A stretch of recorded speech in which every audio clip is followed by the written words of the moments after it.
came to be in the 50s. As I look back, places and faces have changed. Many vanished from view. But a single memory brings back the years gone by. Food. A reminder of who I was, what I used to do, and the people who were with me. I am the voice of many. Through personal stories, personal archives, this is a collective memory of our food, our history.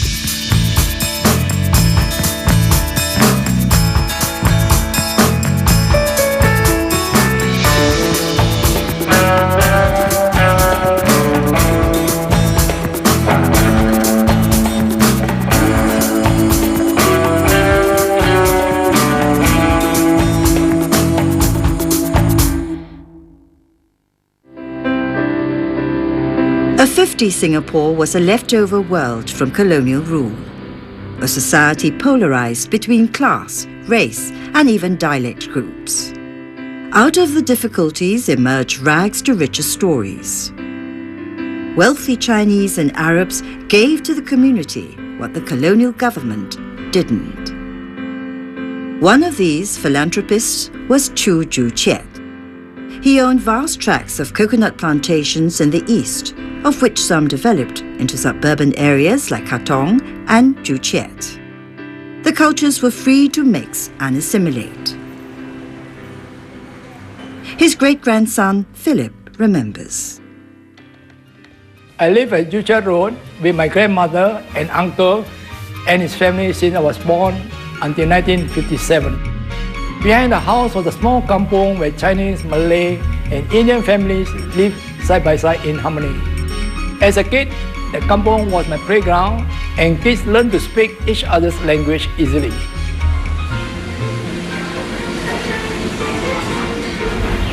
In the 50s, there was an open-air cinema. In fact, the car park was the open-air cinema. It was very cheap, 30 cents, but you enjoy the rain at the same time, and you don't sit like the seat you have now. You sit on benches, long benches. In those days, yeah, we have kwachi, peanuts, keropok, sweets, and those are the things kids like to enjoy while watching the show. Kacang putih too, yeah. Okay, Chu Ju Chiet's house is next to this building here, where the tree is. And when the tree fell, the poor hawker right in front was knocked down by the tree, and you can see the fruit here, and he died. Hawkers surrounded the street and fronted the house. Despite that, their food didn't replace main meals. Like most households in the 50s, dinner was home-cooked according to traditional recipes handed down the generations. The menu for the Chus reflected an intermarriage of Hokkien and Peranakan families. Traditional Hokkien alongside Nyonya food. A similar Hokkien and Nyonya marriage produced a Ju Chiet icon, a snack that crossed cultures and became food of our heritage. Popiah. The thin, chewy skin of the popiah is a Hokkien import brought in by immigrants like Mr. Kerr's father. Rubbing dough on a hot skillet is a traditional Fujian technique. 我爸爸在中国会做了啦，是爸爸做皮做成的，然后我妈妈研究那个薄饼菜做成的啦。 Unlike the Fujian popiah, the Nyonya filling is made with local bangkwang, finely hand-grated and stewed for hours. Actually, this popiah veggie is Peranakan veggie.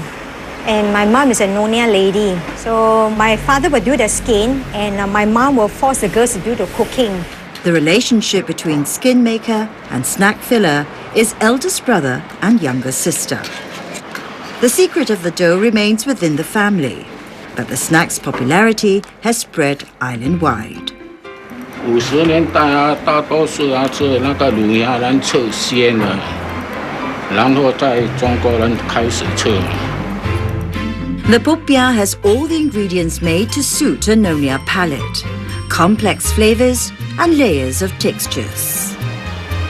Okay, you see now the process of rolling. You have to turn left and right. And then you have to start rolling it tight and evenly. You look at the shape, it's even and nice.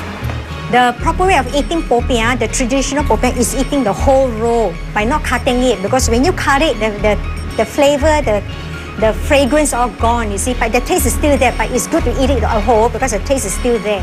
Today, the stuffing has adapted to modern-day requirements. No pork, no lard. The skin, however, is still handled the traditional way.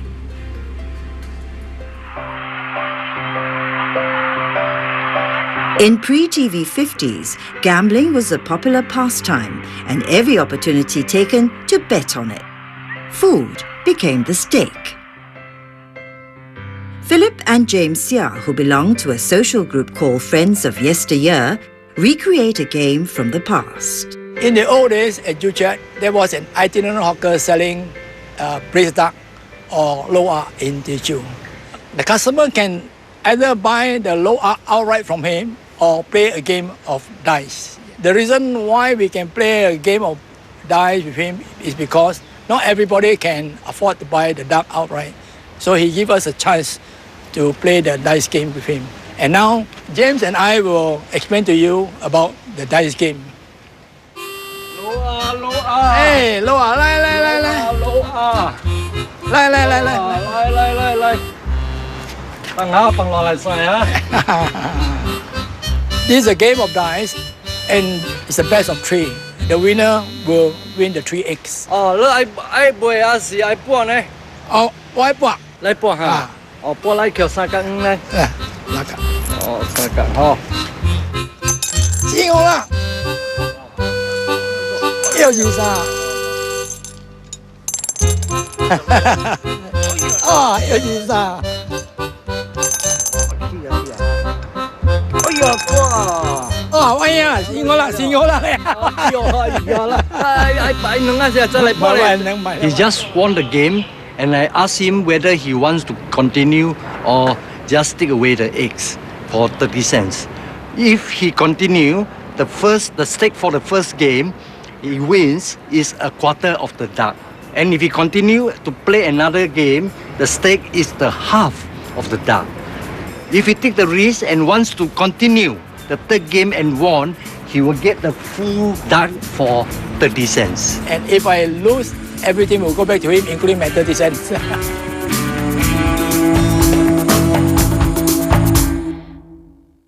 We are the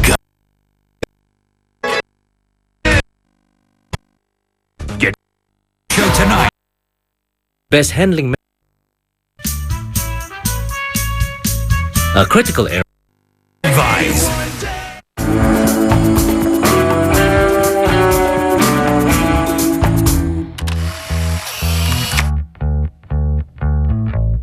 The popiah is an early convenience food. Not so convenient when it falls apart. To avoid losing the fillings, here are some do's and don'ts. Shove into mouth with a quick, firm action. A critical error is to hold it by its skin. Grip the edge firmly at a 90-degree angle. Do not over-squeeze. Grip the edge firmly at a 45-degree angle. Squeezing advised. Time to show off. The best handling method is unsliced, which is the traditional way.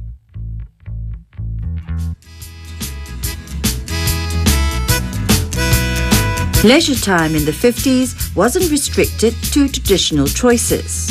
There were Western-style alternatives. A day at the races, an evening clubbing, partying, social dancing and restaurant dining. But not all had excess. There was still a large disparity in income and lifestyle. One less restrictive venue was a 50s version of an integrated resort. First appearing in the 30s, the amusement parks known as the Worlds provided an escape into light and fantasy. There was everything for everyone: cinemas, Chinese operas, shops, Cantonese restaurants and hawker food. These were days before air conditioning and people stayed cool in the evening breeze. Open-air venues flourished. Trade expositions were immensely popular. This particular one in early 1959 transformed the night sky for a month.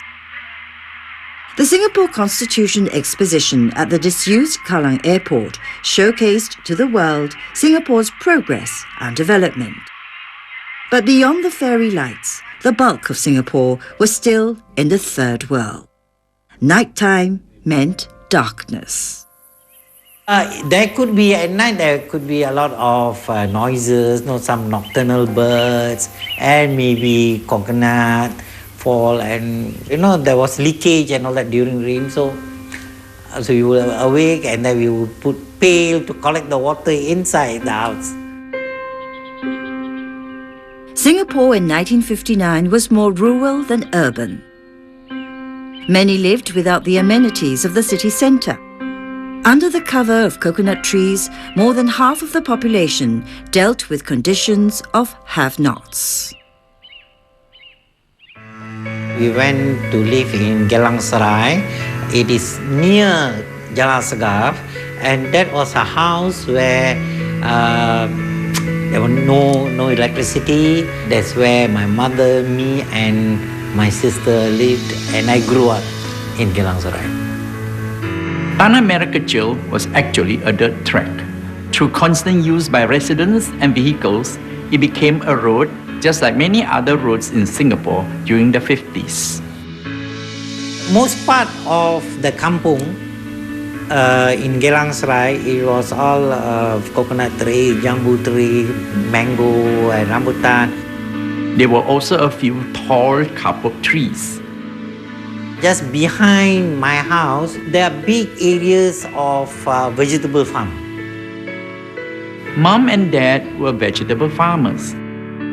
We boys like that kind of atmosphere. It is a very open space.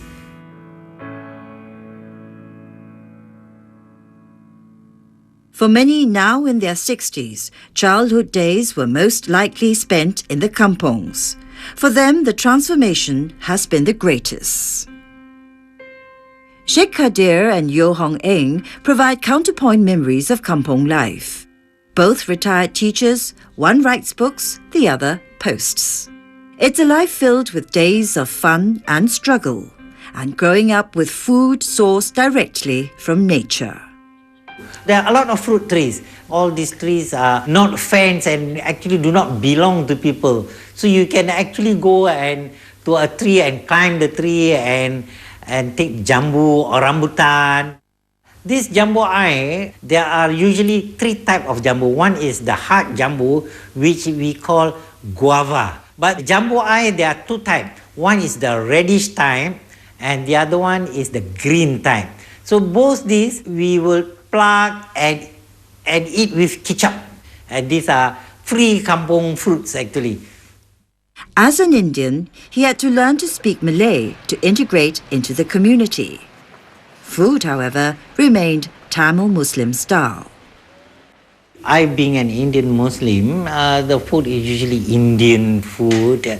Things like prata, nasi biryani, curry, dalcha, fish curry. And my mother was a good cook. She used to cook curry most of the time, fish curry. Indians, we like to have curry a lot, and most of the time it is curry, fish curry. It was Malay dishes that predominated in Sheikh's kampong. The home-cooked rice and snacks were even repackaged for sale. In the 50s, this was how kampong food got around. In these kampong houses, some people are quite enterprising. They would have some roja also. There are also people like selling goreng pisang, one or two selling nasi lemak.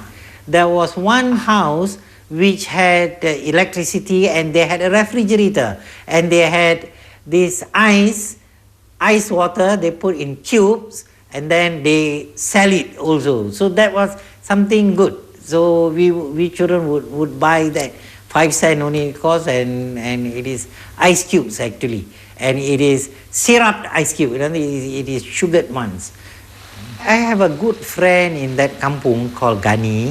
His mother used to fry banana, goreng pisang, and sell from the house.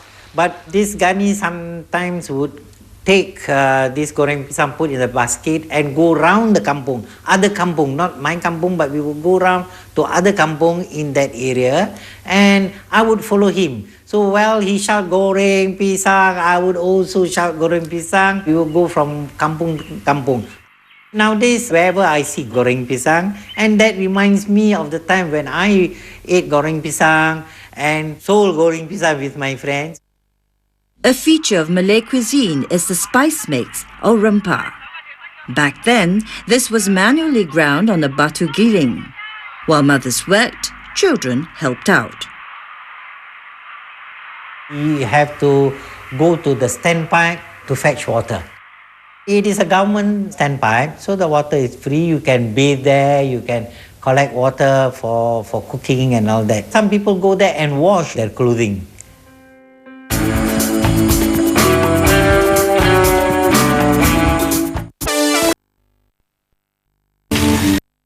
Rich. Brought to you by button issues amid cold weather. It's a little chilly around here. What happened? A spike in the number of drivers with illegal car plates. Also at 9:30, cheers and tears for students in South Korea ready to take a make or break exam.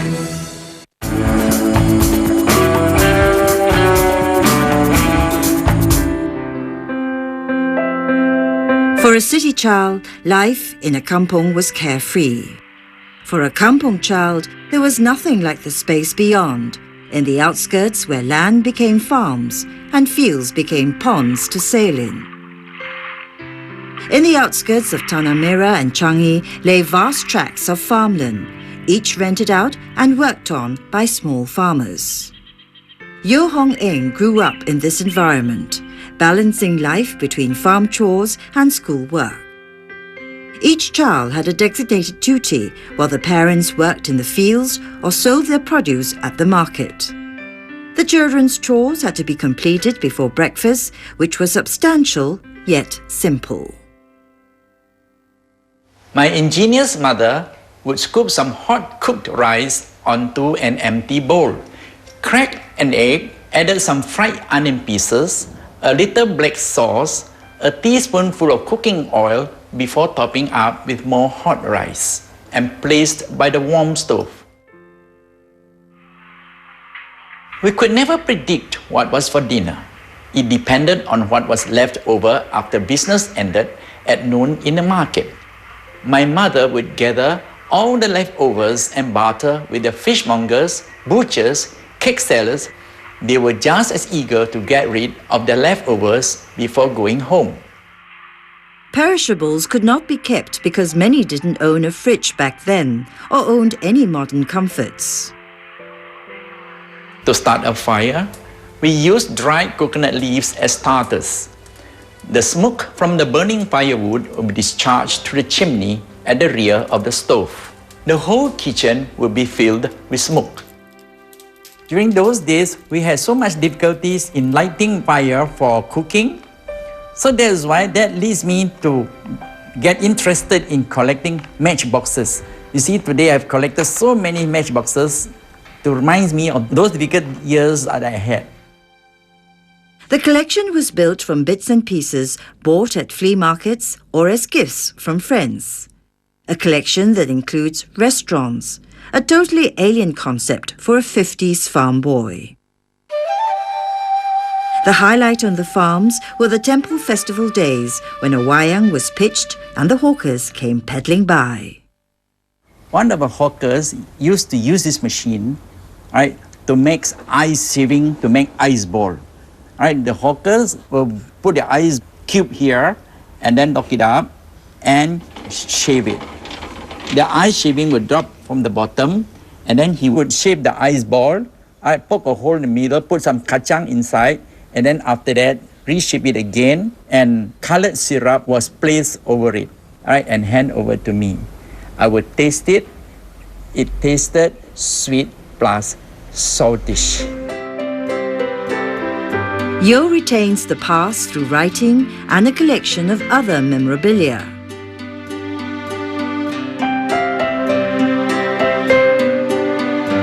Living in such far-flung place, moving without bicycles was very slow and inconvenient. Those days, one needed to get a license to own a bicycle. This is the relay bicycle that my father bought for me when I was 14 years old. Although it is about 50 years old, it's still in good conditions. In time, there would be more roads to travel, made of tar, and eventually the kampongs would be gone. 1959, in the last month of the last year of the decade, the country celebrated full self-government. A new flag, a new anthem, a new citizen. At the end of the 50s, the country was split in so many ways. Pockets of wealthy, large numbers of poor, each living separate worlds with clear boundaries in race, class, and food.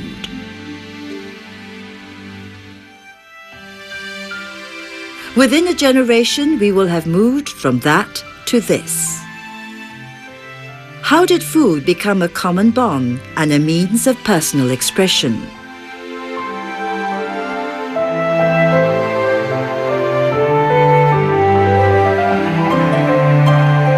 This collective memory has only just begun.